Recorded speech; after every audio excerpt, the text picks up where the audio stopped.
کس کے مقابلے میں قائم ہوئی ہے؟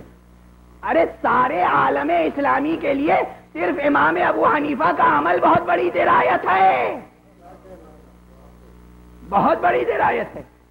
وہ یہ جانتے تھے کہ اگر ہم چیف جسٹس بن گئے تو ہمیں اولاد علی کے خلاف قتل کے فتووں پہ دستخط کرنا ہوگا، شہادت کے محضر ناموں پہ دستخط کرنے ہوں گے، مہر ثبت کرنی ہوگی۔ کہا نہیں، ہم یہ عہدہ قبول نہیں کریں گے، قاضی القضات نہیں بنیں گے۔ کہا اگر آپ قاضی القضات نہیں بنیں گے تو سزا دی جائے گی۔ کہا سزا منظور۔ جیل میں ڈال دیا گیا، جیل ہی میں جاں بحق تسلیم ہو گئے، قید کے عالم میں شہید ہو گئے۔ اور اس عرصے میں جب حضرت زید ابن علی نے قیام کیا، زید شہید، جناب زید شہید، سادات زیدی بہت سے یہاں وجود رکھتے ہوں گے، آپ کے جد امجد امام زین العابدین علیہ السلام کے فرزند حضرت زید امام محمد باقر علیہ السلام کے چھوٹے بھائی، جب انہوں نے باطل حکومت کے خلاف جہاد کیا، اس وقت امام ابو حنیفہ نے فتویٰ دے کر ان کی مدد کی، اور جو کچھ سرمایہ ان کے پاس تھا وہ سرمایہ بھیج کر مالی امداد پہنچائی۔ یہ تاریخ کے ناقابل انکار واقعات ہیں، اور یہ اس لیے نہیں پڑھ رہا ہوں کہ آپ حنفی ہو جائیں، اس لیے پڑھ رہا ہوں کہ حنیفی ہو جائیں۔ جو لوگ امام ابو حنیفہ کی فقہ پہ عمل کرتے ہیں وہ ان کے فتووں پہ عمل نہ کریں، ان کے عمل پر عمل کریں، دیکھیں ان کا عمل کیا تھا، پھر اتحاد قائم ہوگا۔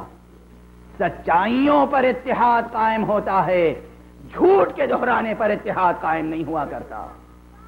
اور فرمایا آپ نے امامت کا ادارہ بہت بڑا ادارہ ہے، مسلسل ہے، قیامت تک باقی رہے گا۔ جب تک امامت باقی ہے اس وقت تک دنیا باقی ہے، امامت باقی نہ ہوگی تو نہ دنیا باقی رہ جائے گی نہ دین باقی رہ جائے گا۔ صلوات پڑھیں محمد و آل محمد۔ اس امامت میں عقیدے میں ذرا بھی کمزوری نہ آنے پائے۔ قرآن میں بے انتہا آیتیں موجود، روایتیں موجود، صحیح حدیثیں موجود، درایتیں موجود، اور اتنا بڑا معجزہ کربلا موجود، اتنا بڑا معجزہ کربلا۔ اللہ اکبر۔ بس گفتگو تمام کر چکا، اس لیے کہ شب اربعین ہے، آج شب اربعین ہے۔ آج میری کیفیت ساتھ نہیں دے رہی تھی اصلاً کہ بیان فضائل کر سکوں، لیکن بہرحال یہ بہت بڑا حادثہ ہے، بہت بڑا سانحہ ہے، لیکن اسی کے ساتھ ساتھ بہت بڑا معجزہ بھی، معجزہ فصاحت و بلاغت، معجزہ حقیقت ہے کربلا، معجزہ حقیقت ہے کربلا، معجزہ امامت ہے کربلا۔ اس کربلا نے منصب امامت کو بچایا، اور اسی لیے بار بار حوالہ دیتا رہا ہوں کہ ادھر حسین مظلوم شہید ہوئے، ادھر وہ کارنامہ جو غدیر میں پیغمبر نے انجام دیا تھا وہ زینب نے کربلا میں انجام دیا۔ عورہ نے اعلان کیا، بیٹا اٹھو، سید سجاد تم امام وقت ہو، یہ جملہ، تم امام وقت ہو، امامت کا اعلان۔ جب کربلا سے قافلہ گزر رہا ہے، سید سجاد کا چہرہ متغیر ہوا، پھر جناب بی بی زینب نے کہا بیٹا اپنے کو سنبھالو، تم امام وقت ہو۔ ہاں بس اس خاندان کے آداب کچھ عجیب ہیں، جہاں موقع ہوتا ہے، جہاں فراست ایمانی اور فراست دینی اور مصلحت خداوندی کا تقاضا ہوتا ہے، زینب سجاد کو سہارا دیتی ہیں، اور جہاں تقاضا الہی ہوتا ہے وہاں سجاد زینب کی رضا اور زینب کے اذن کے منتظر ہوتے ہیں۔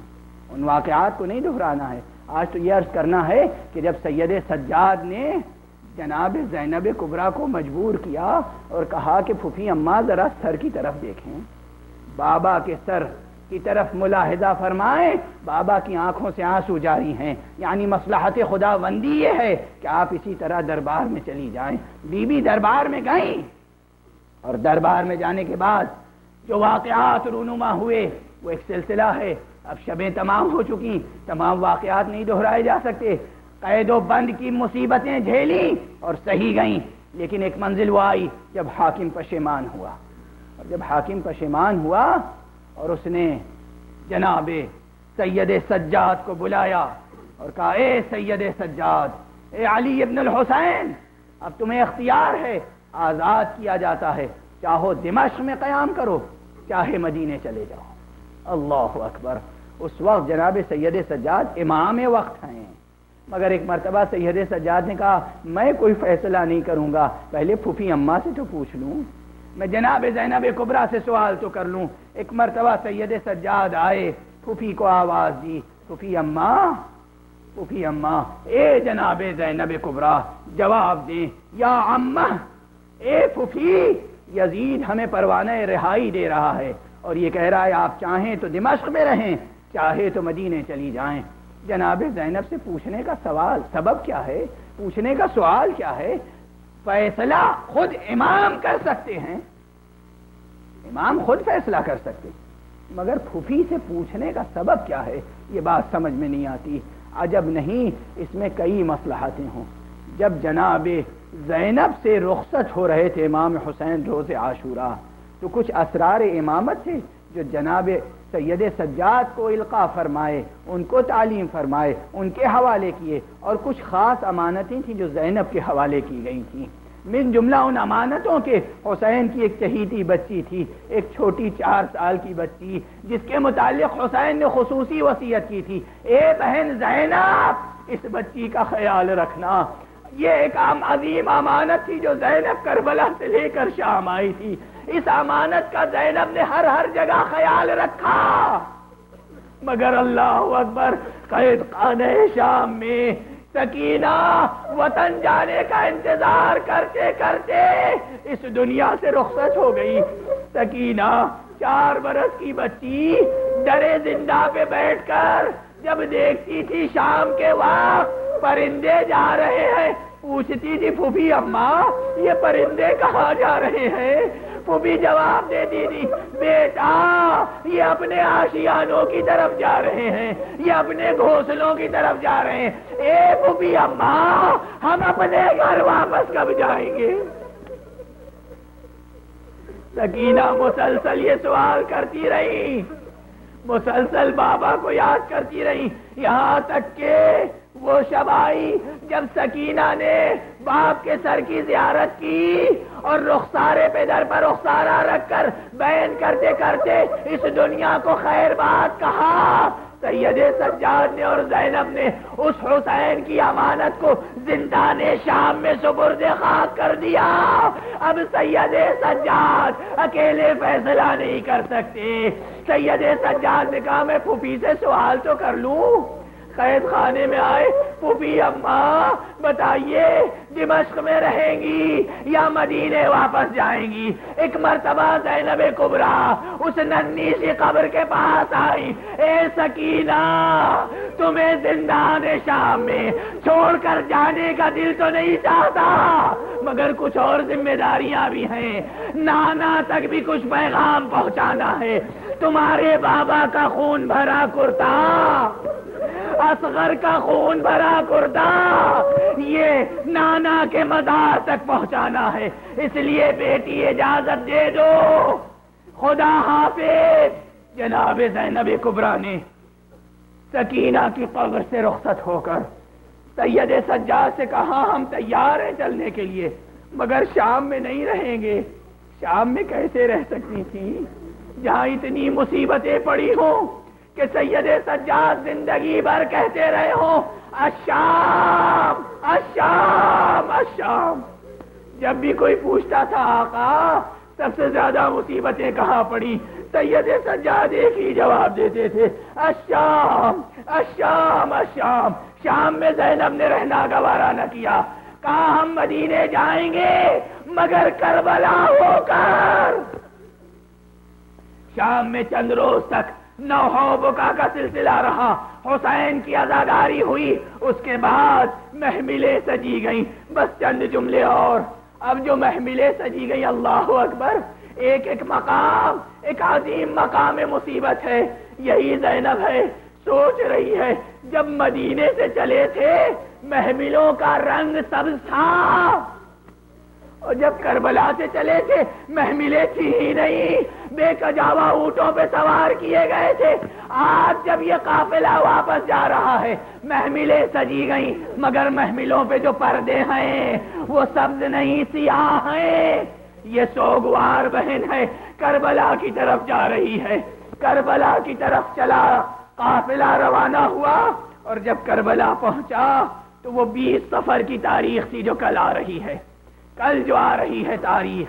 بس چند فقرے، 40 کی زیارت علامات مؤمن میں سے ہے۔ مجھے معلوم ہے ہر ملک میں رہنے کے کچھ خاص تقاضے ہوتے ہیں، کچھ مجبوریاں ہوتی ہیں۔ مؤمنین کرام، آپ فضائل سنتے ہیں، آپ مصائب سنتے ہیں، گریہ و ماتم کرتے ہیں، مگر کچھ خاص فرمائشیں ہیں امام کی، اسے نظر انداز نہ کیجیے گا۔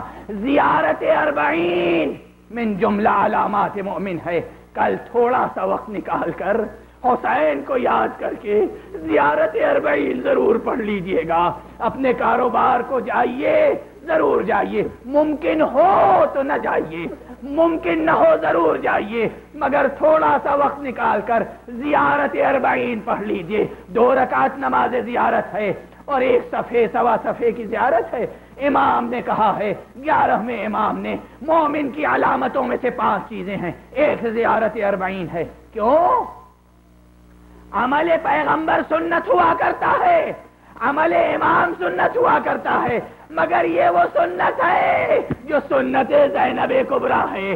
زینب کی تاسی میں زیارت 40 کیجئے۔ زینب اس قافلے کو لے کر کربلا آ رہی ہیں، 20 صفر کی تاریخ ہے، اور ایک صحابی پیغمبر کا، جابر ابن عبداللہ انصاری، پیغمبر کا نابینا صحابی، اپنے ایک ساتھی عطیہ کو لے کر کربلا آیا ہے۔ کچھ نظر نہیں آتا، مگر جب کربلا پہنچے عطیہ سے کہا مجھے فرات کے کنارے لے چلو۔ فرات تک پہنچے، اپنے کو فرات میں گرا دیا، غسل کیا، غسل زیارت کرنے کے بعد پاکیزہ لباس سے بے تن کیا، کچھ پاکیزہ خوشبو کا استعمال کیا، قبر امام تک آگے بڑھے۔ السلام علیکہ یا ابن رسول اللہ، السلام علیکہ یا ابن فاطمہ الزہرا۔ جب 2-3 مرتبہ کہا، جواب نہیں آیا۔ ایک فقرہ کہا، ارے کیا ہو گیا ہے؟ ایک دوست کو سلام کر رہا ہے مگر جواب نہیں ملتا۔ پھر فوراً کہا، ہاں مجھے معلوم ہے، جواب کیسے مل سکتا ہے، اس لیے کہ تمہارا جسم یہاں دفن ہے لیکن سر تمہارا شام میں نوکے نیزہ پر ہے۔ سید سجاد کے ساتھ سر امام نوکے نیزہ پر ہے۔ اس کے بعد جناب جابر ابن عبداللہ انصاری نے اپنے کو قبر امام پر گرا دیا۔ گرانے کے بعد کچھ بیان کر رہے تھے، کچھ رازدارانہ گفتگو ہو رہی تھی، حسین سے رازدارانہ گفتگو۔ ایک مرتبہ جابر نے محسوس کیا حسین کہہ رہے، جابر قبر چھوڑ کر علیحدہ ہو جاؤ، استقبال کو آگے بڑھو، میری بہن آ رہی ہے، میرے بیٹے کا استقبال کرو، میری بہن کا استقبال کرو۔ گھبرا کر جابر ابن عبداللہ، جابر قبر حسین سے علیحدہ ہوئے۔ عطیہ کا ہاتھ پکڑا، عطیہ سے کہا شام کے راستے کی طرف دیکھو، کچھ غبار نظر آ رہا ہے۔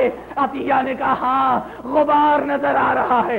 جابر عطیہ کے سہارے سے آگے بڑھے، جب قافلہ نزدیک آیا پھر آواز دی، السلام علیکہ یا ابن رسول اللہ، فرزند رسول آپ پر سلام۔ سید سجاد آگے بڑھے، اے جابر تمہارا شکریہ، تم نے سلام کیا، ہمارے بابا کی زیارت کی، عاشورہ کا دن تم نے نہ دیکھا، جس دن جب سلام کرنے والا بابا کو سلام کرتا تھا تو بابا کہتے تھے آج تو مجھے کوئی قابل سلام بھی نہیں سمجھتا۔ اللہ و انا الیہ راجعون۔ پروردگار ہمارے ان آنسوؤں کو قبول فرما لے۔ ماتم حسین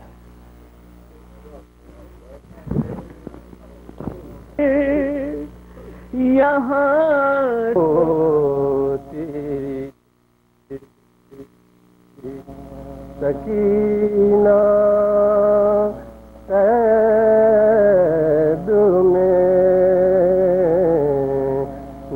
بے قرار ہوتی تھی، کسی طرح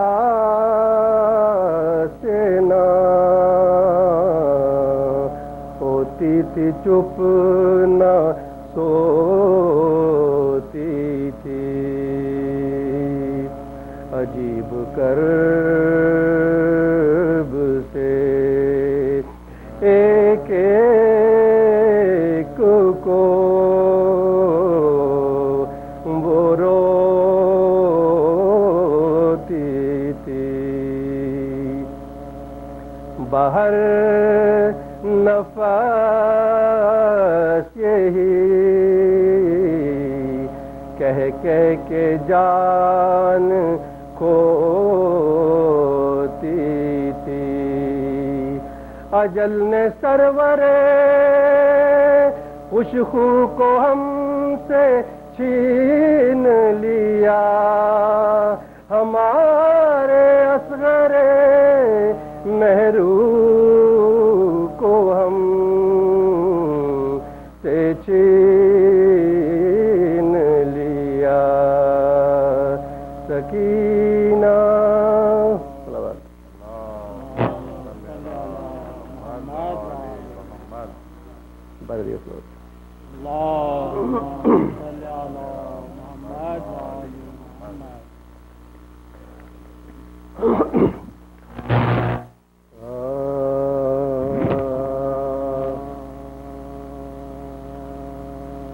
موج رہی آئینہ صدق و صفا ہے کربلا، موج رہی آئینہ صدق و صفا ہے کربلا، اہل حق کی منزل صبر و رضا ہے کربلا، مجرئی آئینہ صدق و صفا ہے